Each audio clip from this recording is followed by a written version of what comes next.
Ngayon po tayo sa Facebook. Tapos itong tatlong guhit. Yan. Punta naman tayo sa help support. Tapos support inbox. Ayan. Meron tayong copyright na siyam. Kaya pindutin natin your alert. Ayan, ang dami natin copyright guys. Paano na to?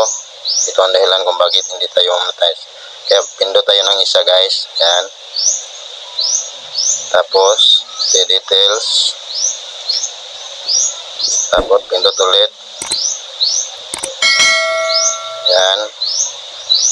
Tapos pindot ulit, continue. Tapos continue ulit guys. Ayan.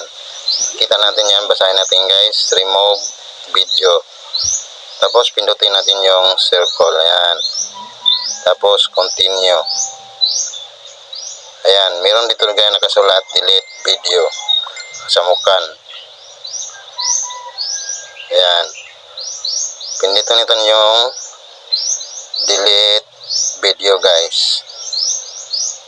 Ayan. Ayan. Nakasulat ito your video was removed.